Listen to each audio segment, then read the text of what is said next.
फ़लस्तीन के ऊपर मातम करने की भी कोई ज़रूरत नहीं है। अगर रोना है तो अपने आप पर रोइए, मातम करना है तो अपने आप के ऊपर कीजिए। क्योंकि भैया आपके रोने से ना किसी के ऊपर कोई फ़र्क पड़ना नहीं है दुनिया में। रोते ही चले आ रहे हैं ना 75 साल से, तो अगले 75 साल तक और रोते रहिए, कोई फ़र्क नहीं पड़ेगा। ये दुनिया बार-बार मुसलमानों को मार रही है। पहले 100 150 साल में मारती थी, अब हर 20-25 साल में मारना शुरू कर दिया, अब तो हर 5 साल में कहीं न कहीं मुसलमान पिट रहा है।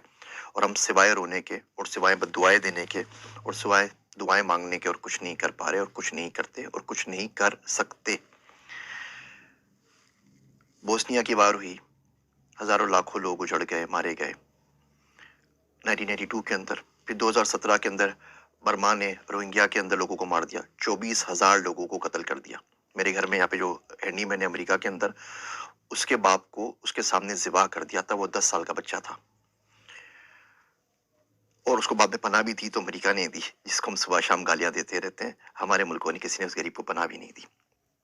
और अब ये मसला चला हुआ है फ़लस्तीन का। और अब सब कुछ याद रखता है। तारीख सब कुछ याद रखती है, हम लोगों ने पढ़ना छोड़ दिया। तारीख याद ज़रूर रखेगी कि 55 से ज़ायद इस्लामी मुल्क, 1.6 बिलियन से ज़्यादा मुसलमान, 22 से ज़्यादा अरब स्टेट्स और गज़ा के अंदर पानी की एक बोतल नहीं पहुंचा सके। जब तक बड़े साहब परमिशन ना दें तब तक इजिप्ट अपनी बॉर्डर भी नहीं खोलता एड्स के लिए। बंदे वहां से निकल रहे थे, मारे जा रहे थे, उन्होंने अपनी बॉर्डर्स बंद कर दी कि जी हमारे पास नहीं आए, वहीं जाके मरे, जो कुछ करना है, यहाँ पे आने की जरूरत नहीं है। सिवाय बातों के, सिवाय लफ्फाजी के हमें क्या मिला? लीबिया से क्या मिला, जॉर्डन से क्या मिला, कतर से क्या मिला, सऊदी अरब से क्या मिला? किसी से कुछ नहीं मिला। बोलने की हिम्मत नहीं है हम लोगों के अंदर।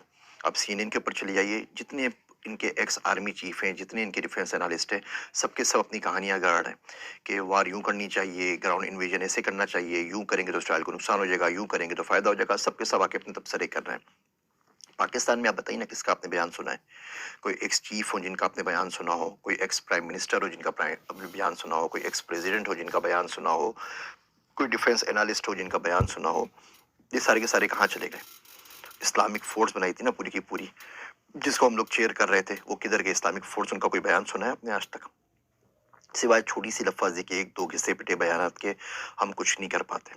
और सामने वाले झूठ पे झूठ बांधे चले जा रहे हैं। मैं आपको कुछ स्टेट से, तो हम लोग डेटा साइंटिस्ट हैं, हमारा काम ही डेटा का काम होता है। पाकिस्तान में तो वो भी नहीं कर सके, बाहर आके कम से कम वो काम करने की इजाज़त है।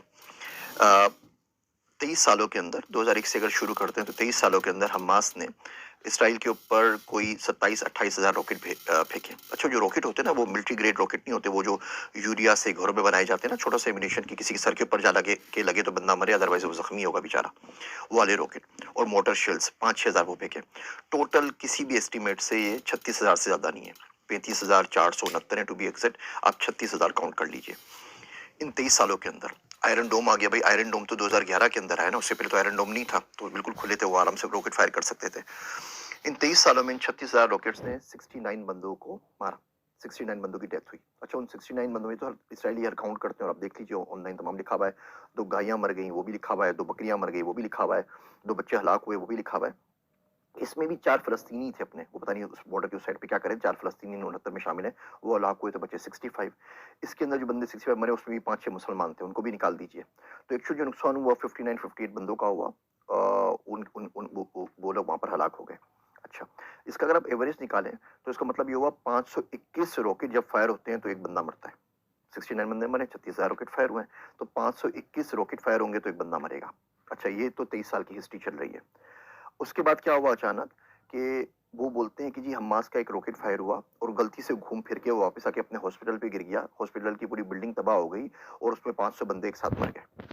तो ये कैसे हो सकता है कि 521 रॉकेट मिलकर एक बंदा मार रहे थे पिछले 23 सालों के अंदर, और एक रात अचानक एक रॉकेट फायर हुआ और इतना जबरदस्त रॉकेट बन गया वो, घर के यूरिया से बना हुआ, कि वो अपनी हॉस्पिटल पे लग गया और उससे 500 लोग मार दिए और हॉस्पिटल की पूरी बिल्डिंग जो है वो तबाह और बर्बाद हो गई।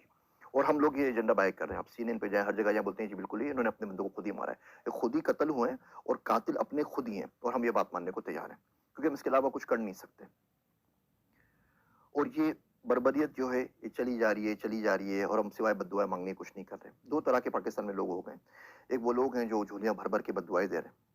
वो शायर कहता है कि कब अश्क बहाने से कटी है शबे हिजरा, कब अश्क बहाने से कटी है शबे हिजरा, कब कोई बला सिर्फ दुआओं से टली है। ये दुआएं हमने तो मांगी थी अफगानिस्तान के लिए भी, फिर क्या हुआ, इराक के लिए भी मांगी थी, पाकिस्तान के लिए भी मांगी थी, सबके लिए मांगी थी, फिर क्या हुआ। मेरा दोस्त अब्दुल्ला कहता है कि अगर आज खुदा ना खास्ता भारत के साथ जंग हो गई ना, तो फरिश्ते उनके साथ खड़े होंगे, हमारे साथ नहीं, क्योंकि हमारे अमाल ऐसे नहीं है, हमें मुनाफकत इतनी ज्यादा बस गई है। तो एक लोग वो जो हैं जो दुआएं और दुआएं मांग रहे हैं और उससे कुछ नहीं होगा। एक वो लोग हैं जो झूठी आस दे रहे हैं सिर्फ और सिर्फ अपने व्यूज के लिए। इराक में भी हुआ था, इराक तबाह कर देगा अमेरिका को, आप देखिए कैसे काया पलट होगी। ऐसे ही कोई ना कोई उल्लू का पट्टा रोज आके वीडियो रिलीज कर रहा होता है और बोल रहा होता है कि हमास ये बिगाड़ देगा, हमास वो बिगाड़ देगा। 256 F-16 है उनके पास, इसराइल के पास 256। हमारे पास जो F-16 है वो एल बैंड के ऊपर नहीं चलते। वो एल बैंड पे अगर उसको जाना पड़ेगा आपको ऑफेंसिव मोड के अंदर, तो उसकी परमिशन भी आपको अमेरिका से लेनी पड़ेगी, वरना आप उड़ा के उससे डिफेंस कर सकते हैं आराम से। जो हमने खुद बनाया मुश्ताक वगैरह तो चल सकते हैं, F-16 नहीं चल सकते, परमिशन ऊपर से आती है। एनीवे 256 F-16 इसराइल के पास, 70 से ऊपर F-35 है। F-35 वो प्लेन है कि दुनिया के किसी मुल्क में जाके तबाही मचा सकता है, 160 किलोमीटर दूर से फायर कर सकता है विदाउट डिटेक्शन। उसका आपको कोई दुनिया का रेडार डिटेक्ट नहीं कर सकता। वो आए थे ना जब उसामा को मारने के लिए, तो कौन से रेडार ने आपको डिटेक्ट किया था। तो तो ये असल सूरत हाल है, वो बिल्कुल नेस्तो नाबूद करके चले जाएगा, दुनिया उसके साथ खड़ी हुई है और आप सिवाय अपनी लाशें दफनाने के कुछ नहीं कर सकते। और ये बददुआओं से काम नहीं चलता। अब करें तो करें क्या। ठीक है, देखिए पहली बात तो उस मुल्क में रहना क्यों है जो इतने कमजोर है। उस मुल्क में करना क्या है कि हम लोग 1.5 बिलियन 1.6 बिलियन मुसलमान मिलके एक पानी की बोतल गजा में नहीं पहुंचा सके। मरते हुए बच्चों के पास उस मुल्क में रहना क्यों है। कुरान शरीफ में आता है ना, सूरह निसा में आप देखिए, फीमा कुंतुम के तुम किस हाल में रहो, क्या करते रहो। तो लोग बोलेंगे अना मुस्तफीन फिल अर्द, हम तो जमीन में बहुत कमजोर बना दिए गए थे। तो फरिश्ते मारेंगे, बोलेंगे अल्लाह की जमीन वसी नहीं थी, कहीं और निकल जाते। तो अगर आप मुल्कों में कमजोर हो गए, जहाँ पे आपको बात करने की परमिशन नहीं है, जहाँ बोल नहीं सकते, तो किसी और मुल्क में चली जाइए, बात तो कर सके ना। अब यहाँ राशिदा तालिब है मिशिगन की, जो कांग्रेस वुमेन है, वो एक बंदी ने अन्नी मचाई थी ना, पूरे मुल्क के ऊपर भारी पड़ गई है। बोल बोल के पूरा मीडिया पागल हो गया, वो कुछ नहीं कर सकते, तो वो अमेरिका में बैठी हुई है। यही राशिदा तालिब अगर पाकिस्तान में होती ना, तो हाफिज सिद्दीकी की तरह आपके अपने बंदे उसको भर के गाड़ी में लोड करके भेजते थे कि भाई इसको भी ले जाए।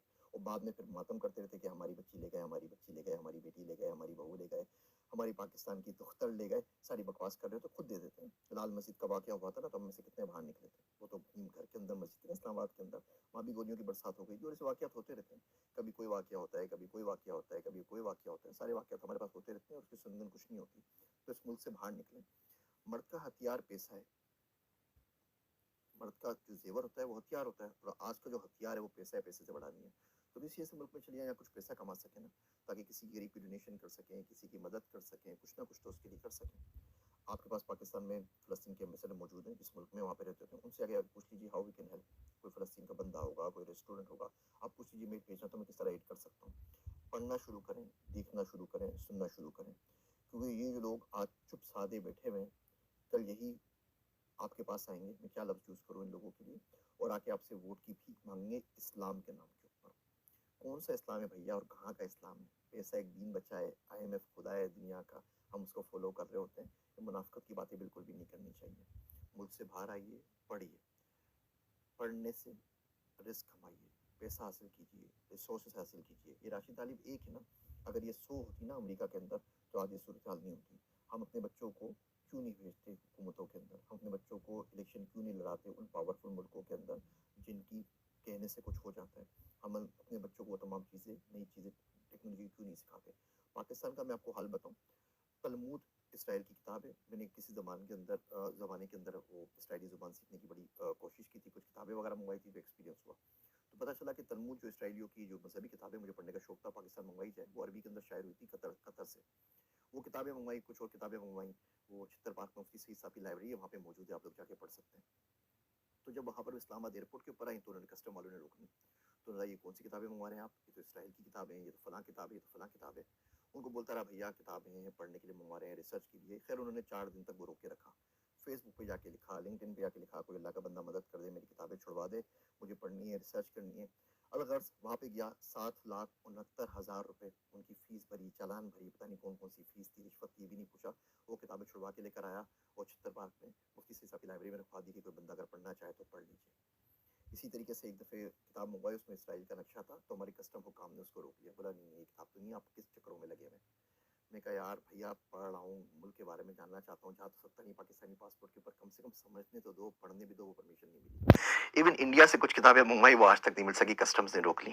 या अमेरिका में मिल जाती। ये देखिए, ये नक्शा लगा हुआ है इंडिया का, ये पुराना नक्शा लगा हुआ है। मैं जान रहा था कि किस तरीके से इंडिया को पढ़ूं, इंडिया का मुझे बड़ा शौक है और मेरा बड़ी ख्वाहिश है जाके विजिट भी करूं। वहाँ से इन्विटेशंस भी आए हुए हैं टॉक के लिए और बातचीत करने के लिए। उनके बोर्ड ने राब्ता भी किया था कि आप हमारे बच्चों के लिए 5वीं क्लास की बुक लिख दीजिए। मैं कहा भैया लिख तो दूंगा एआई के ऊपर बुक, लेकिन उसके बाद पाकिस्तान नहीं जा सकूंगा, मार डालेंगे, तो बहुत बहुत माजरत। तो ये नक्शा पाकिस्तान नहीं आ सका। बहुत कोशिश की, बहुत ट्राई की कि आ जाए। कस्टम ने बोला कि आप किन चक्करों में लगे हुए हैं भैया, पागल हैं क्या, उठाए जाएंगे, क्या कर रहे हैं। तो हम लोगों ने पढ़ना नहीं है। इसराइल 5.6% अपने बजट का, जीडीपी का रिसर्च पे खर्च करता है, दुनिया में सबसे ज्यादा खर्च करता है। हम पाकिस्तान में 0.01% भी खर्च नहीं करते। कोई कदर हमारी है नहीं वहां पर। तो जिस मुल्क में आप रिसर्च नहीं कर सकें, जिस मुल्क में आप बोल नहीं सकें, कुछ कर नहीं सकें, उसमें करना क्या है। इन वीडियोस के बाद फेसबुक भाई साहब ने मेरे बैन कर दिया है, पेज डिलीशन के लिए मार्क कर दिया है। वो कह रहे हैं 30 दिन में डिलीट कर देंगे, आपने हमारी पॉलिसी को वायलेट किया है। उन्होंने एड अकाउंट भी बंद कर दिया है, तो उसकी वजह से हमारा गुफ्तगू भी सफर कर रहा है। अब बाकी चीजें भी जो एड थे वो भी सफर कर रहे हैं। लिंक्डइन ने भी वार्निंग दे दी है। यूट्यूब भी पता नहीं कितने दिन बर्दाश्त करता है, उसके बाद ये भी बंद कर देगा। तो आप इसको शेयर करना चाहें तो मुझे कोई एतराज नहीं है, मैं आपको कॉपीराइट स्ट्राइक नहीं दूंगा। लेकिन भैया ये अलमिया है।